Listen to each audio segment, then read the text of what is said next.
Greetings, greetings, greetings. Happy new days, beloved, and welcome to the best days of your life. I hope that you are feeling good, and if not, I hope that you are actively finding ways to feel better. Okay, we're talking about childhood trauma. What exactly is childhood trauma? Childhood trauma refers to the adverse childhood experiences that one has, right? And what we do know is that this childhood trauma can vary for everyone. And not so there's studies that support that not everyone actually go through um severe childhood traumas, but that everyone experience adverse experiences, right? As a child, experiences that impacts how you interact with others, that impact how your overall quality of life. And we know that this varies because we have some children who were born in very loving households to loving parents, and maybe their childhood trauma happened at school with people picking on them, right? And that would be an adverse childhood experience for them. But there's some people who go through very severe childhood experience, very severe adverse childhood experiences, and that can vary, right? It can be so severe as sexual abuse, right? Physical abuse, neglect, abandonment. So it can vary, and for some people it can be so severe that it influences and impacts them for a lifetime, especially when not addressed. And even when addressed, sometimes the impact and the influence was so profound that it takes a lifetime readjusting to the triggers and also readjusting to create better behavior patterns, right? And so when we look at childhood trauma, we know that these adverse childhood experiences vary. So some people can experience a natural disaster and that be have a lasting impact on their life forever. I'll give you some examples of that. When you think about Hurricane Katrina, which happened in 2005, right? In New Orleans, Louisiana. And of course, it happened, neighboring states had some impact, right? Like Mississippi had some impact. And in New Orleans, we had thousands of people to literally lose their life. They died in the flooding in the aftermath of Hurricane Katrina. And so they did a study on residents of New Orleans, and in this study they found how how long the impacts and the effects of that natural disaster had on those individuals. And so when we think about some of the lasting impacts, we had some people who they vowed to never live in New Orleans again, right? They moved to neighboring states up north, Midwest, and they decided to never come back again. I even had a friend's mom who said that she could not go through another hurricane, so she wasn't coming back to live again, right? And so those traumas, right, that form due to the experience of that national disaster is also an example of childhood traumas if it happened in your adolescent years. So if you experience Hurricane Katrina as a child and it had lasting impacts on how you view the world, view New Orleans, or living in New Orleans, or hurricanes, things of that effect, you can understand that is another example of childhood trauma. So we know childhood trauma can be physical abuse, sexual abuse, it can be national disasters, it can be neglect, the exposure to domestic violence. So when we think about children who grew up in homes where their parents were constantly fussing and fighting and they were exposed to that, that's another example of childhood traumas.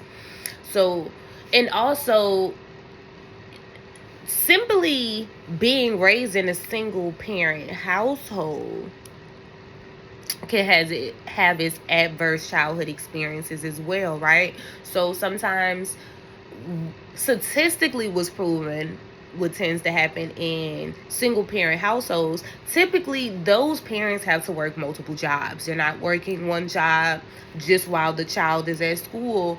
So essentially, these children tend to have to grow up faster. They tend to have to prepare their own meals and be very independent, right?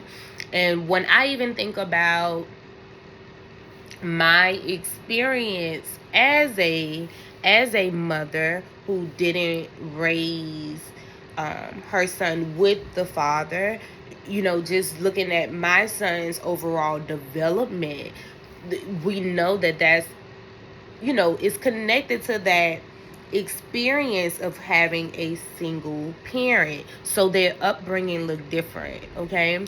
And this is statistically proven, but you're able to see this, if you really pay attention to some of your friends and their movement, and you connect it to their childhood, you can see the correlation between my behavior patterns now and how I was raised. You can see the behavior patterns. And so sometimes we're able to move past that, create some new behavior patterns, but a lot of times they impact us and they influence how we move in our behavior patterns for a lifetime.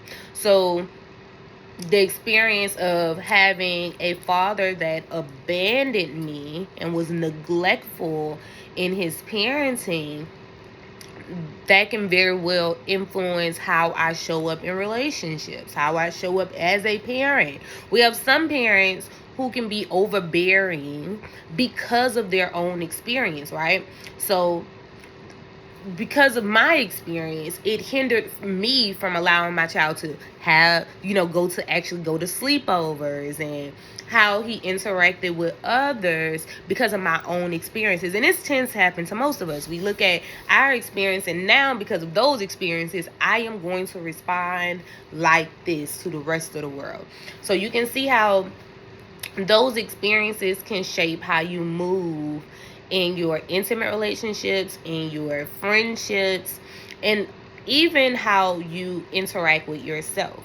And that's why it's very important to self-evaluate, because sometimes you can be taking on the energy that has been projected to you about yourself, right? So maybe you kept hearing that you were lazy. Oh, you're lazy, you're lazy, you're lazy. And so now you have identified with the laziness. You're like, yeah, I am lazy. That's why I don't get things done. That's why I'm not that productive, So you want to be mindful of what you have learned from your childhood and how it is impacting you now, right?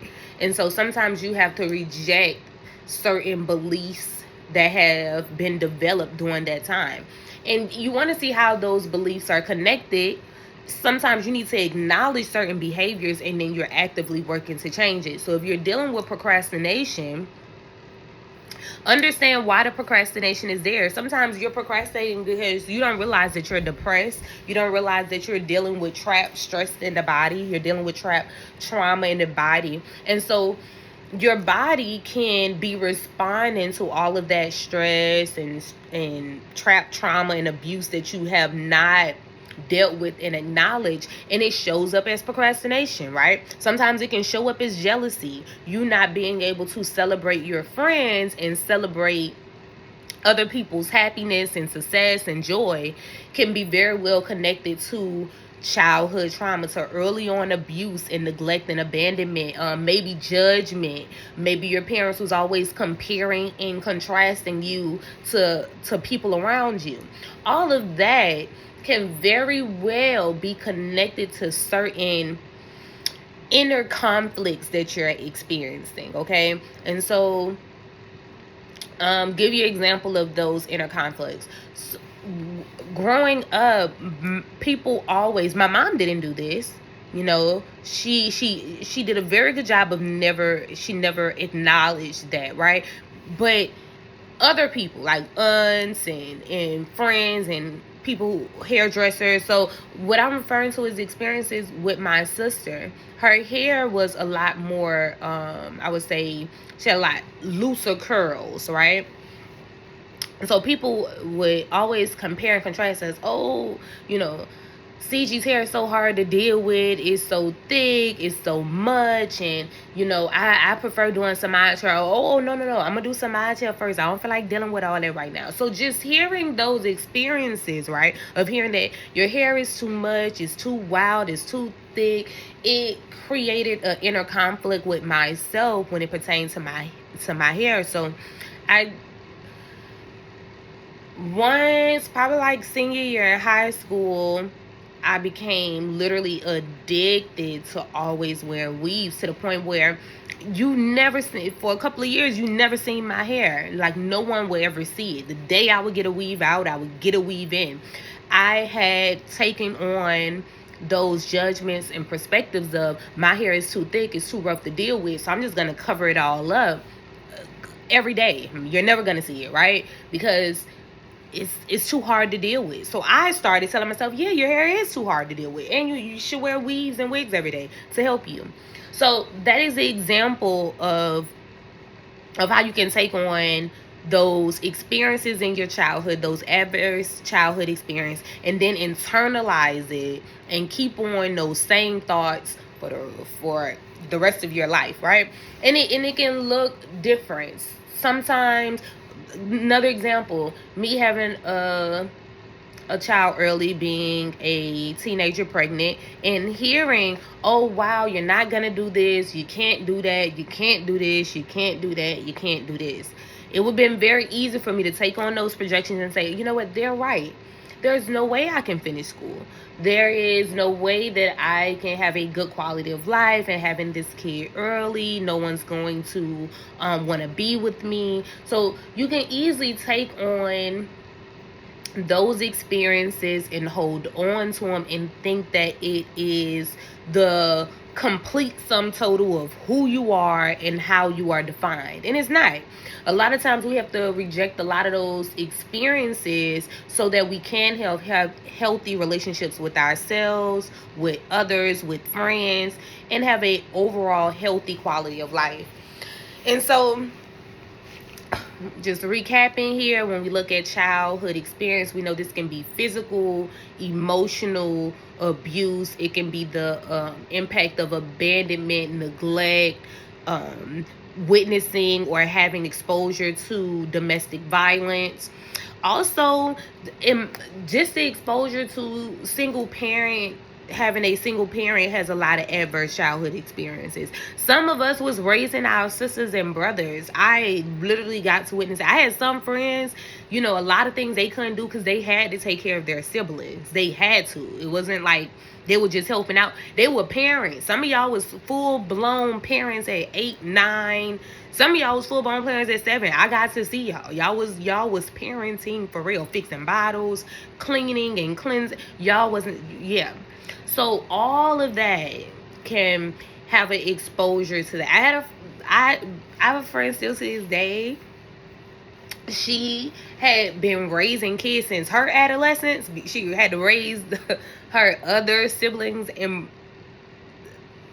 since like 8, 9. And because of that hindered her from even wanting to have kids. She felt like she been raising kids already. So now, as an adult, it's like, oh, it would be nice to have my own, but I've been raising them for so long, I'm not even ready. I still feel like I need this free time because I've been raising kids for so long. So all of that is just examples of childhood adverse experiences that definitely can lead to trapped trauma in the body, okay? And we're looking for more ways to release that trapped trauma, right?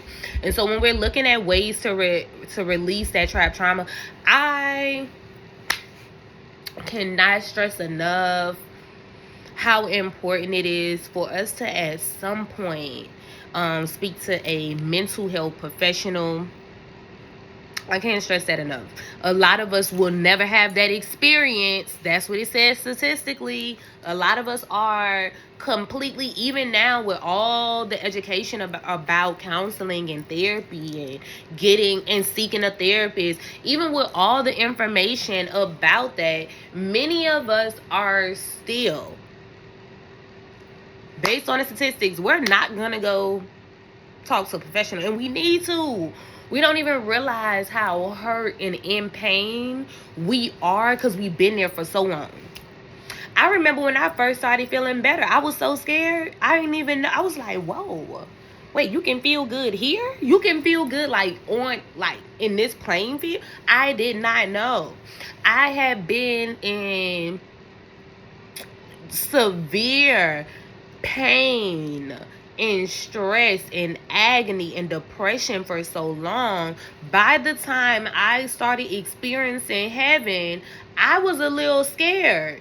Like, hold up, whoa. Like, you starting to like you? You starting to enjoy this experience? You know, it was shocking. And that's some of us, when we get to that point, right, where we start dabbling in and feeling better, that in itself, we get so shocked, we start running from it. Like, oh no, nah, I'm not going to heaven. Please send me back where I was, right? Because you have been in that pain and agony for so long. You're so accustomed to that environment. Some of us are so accustomed to violence. It's so crazy. I had completely like separated from watching like television and movies for a while. Recently, while I'm studying, I started watching shows such as I think it's called BMF. I think that's what it is. BMF and like some other shows. Like basically it's like these I can't even think of the names of them. Canaan, I think that's the name of it, or Book of something, whatever. So I started watching these shows, and like in the shows I be getting so scared. It be feeling so real. And I was telling someone like, hey, I hate watching these shows sometimes because I can feel it too much. I becoming too emotional connected to whatever I'm watching. I'm like, oh no, I don't like the feeling of it. And it's because I have rejected violence for so long. Now when I'm exposed to, I'm like, oh my God, I'm terrified. Please, this is really scary. So, and some of us are still in a place where violence is so normal that we don't even flinch. It's like, oh yeah, that's normal. So when you get exposed to like peace and high vibrational words, you're like, yeah, and I see this all the time where people are scared of hearing positive and peaceful and calming and relaxing affirmations because they have heard evil for so long. It put the body in a shock when they start to get some positive reinforcement, when they start to hear positive affirmations. I see it in children all the time. You can see the children who they're accustomed to getting cussed out. They're accustomed to hearing bad things about themselves. They're accustomed to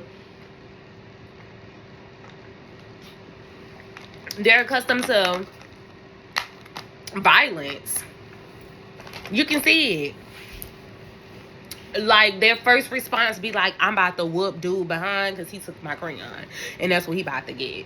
You know, so when you see and we see that experience in our adult behavior. Like sometimes you having to check I literally have to check myself. And so me and my sister, she asked me to stop somewhere. We going through the drive-through line or whatever, and the lady was being so mean. And I was like trying to do my best to be so nice. And then so my sister was like, I hate that you did that. Like, this lady is being mean to you and you insist on being nice to her. And I'm like, sometimes you don't know what people be at sometimes in life, right? Sometimes a person be so deep in their stress and their drama, their inner conflict, that they fighting demons, and like here it goes, you have the opportunity to shed a piece of light for them. Sometimes they angry and mad for a reason. It don't have nothing to do with you, it don't, but they're angry and mad for a reason. So sometimes you gotta just really take a step back and look at your behavior and see what it's connected to, and really think to yourself, what ways am I actively trying to become better? So seeking therapy, counseling from a professional is always going to be something that I say 99.9 of us need. Okay, so first and foremost, therapy. Being connected to supportive individuals, supportive people, tribes, communities, whatever you want to call it. I love when I see women and they're like creating, oh, this is a wife club, we're looking to be better wives. It's a bunch of wives came together to teach each other how to be better wives and how to listen to their husband more, be better partners. That is beautiful. It's important to connect with people who are entering into a journey that's similar to yours, right? You're both looking to become better. We're accountability partners. Even when you're looking to become more physically fit, having a accountability partner, a girl you hitting the gym with, all of that works. Like, who's your account? Why you ain't hooking up with your homie and y'all going to hit the weights at the work? You know what I'm saying? Instead of going straight home, y'all hit some push-ups and, so we want to connect with individuals who are also healing on their journey. You can tell that they're applying and developing habits that is helping them to tap into being their best version. You want to connect with those individuals. You want to connect with like-minded individuals. You want to develop healthy relationships with individuals who are striving to be their best selves. None of us are perfect. We gonna slip up, we gonna fall off. But individuals who are actively trying, they want to become better. They want to become more whole. How they show up in the world is important to them. They're looking to be a beacon of light for their community. Everybody can't go with you. Some of y'all so concerned about, oh, me and such don't talk no more. So what? You elevating love? They can't come with you. Everybody is not going with you, okay? And stop trying to invite them all. They can't come. And you have to accept that. Sorry, sometimes I be getting passionate, guys. I don't know. When I get excited, I start stuttering, getting passionate, yelling. So I'm calm though. It's all peace, okay? So moving past that, moving past you building and developing healthy relationships with accountability partners, women and men who are on the same journey, a similar journey, right? They're tapping into their higher selves. They're looking to create a self-care evaluation plan. What does this look like? Develop a healthy relationship with yourself. How are you loving on you? How are you taking care of you? Me, I'm gonna get my sleep. I'm so serious about my sleep. I'm so hard up about my sleep. If I miss an hour on Thursday, I want to make up for it. Friday, I'm like, look, I gotta get 2 extra hours for the hour that I didn't have. Baby, we well rested. Being well rested is so good for your temple. It allows for you to be more productive.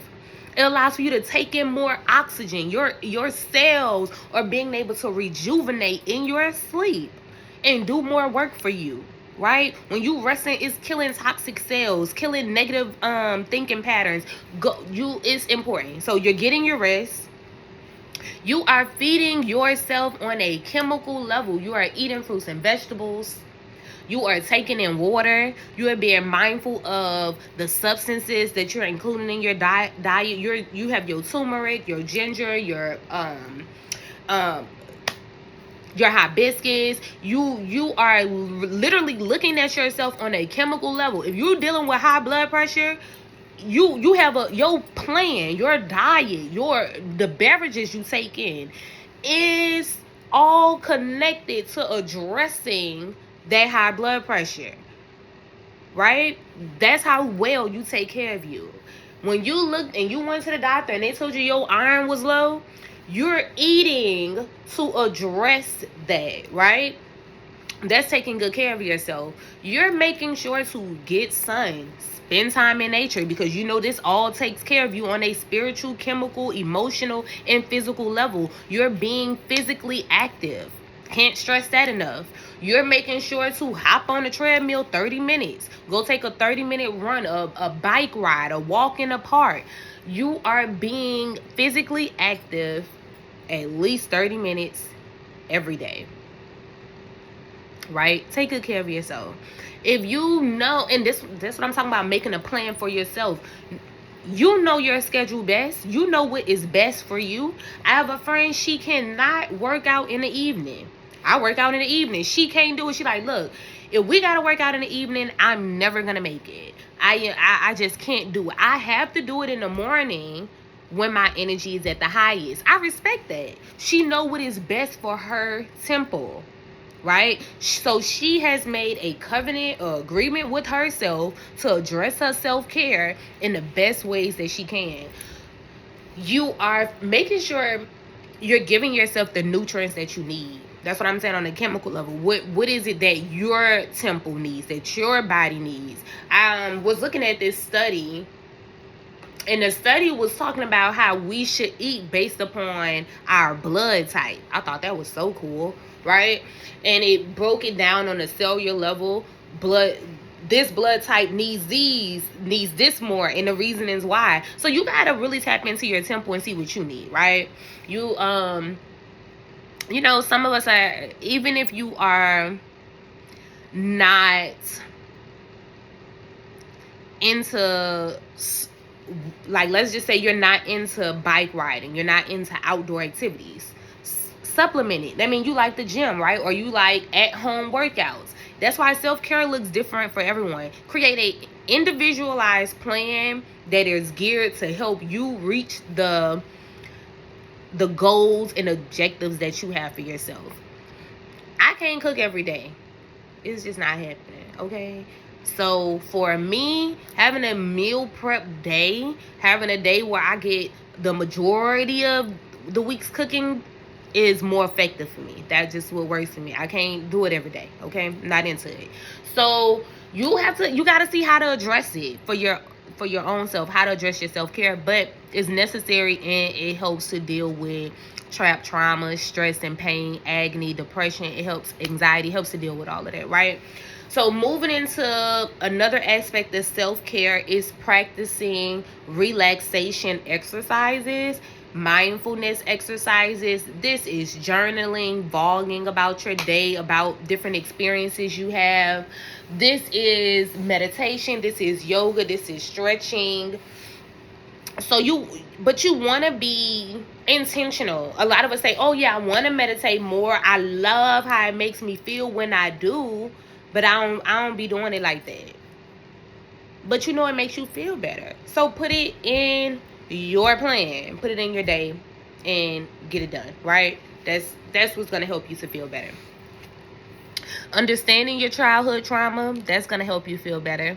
Because it helps you really acknowledge your triggers.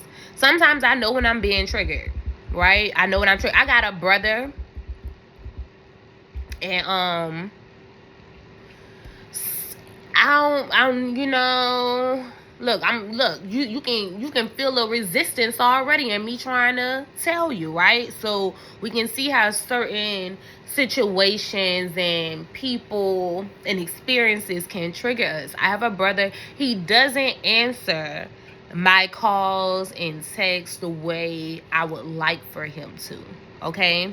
This is triggering because it makes me think about the abandonment and the neglect that I experienced with my father, okay? So that's an example of a trigger. That's a real one. You can feel it. I'm sure you can feel the emotion behind it, okay? So that is one of the triggers that that I'm addressing. And so with me addressing that trigger, I have to be mindful about how does that trigger impact how I show up in relationships, how I show up as a, show up in a community, right? So you pay attention to yourself, self-evaluate, really tap into how have these pains and certain sufferings and traumas that I have, these adverse experiences I have had, how does it impact how I move in the world now? Because you can see that a lot of your impacts and influences it's connected to you not dealing with certain pains. You know, some of us showing up in relationships angry for things that happened years ago, way prior to this individual. So you just want to evaluate, because it's impacting your quality of life. It's impacting your quality of the relationships that you have, whether they are intimate or not. You don't realize how you showing up as a parent is connected to the experiences you have had. So here's to the best days of your life, loved ones. I hope that you are feeling well, and if not, I hope that you are actively finding ways to feel better. Here's to the best days.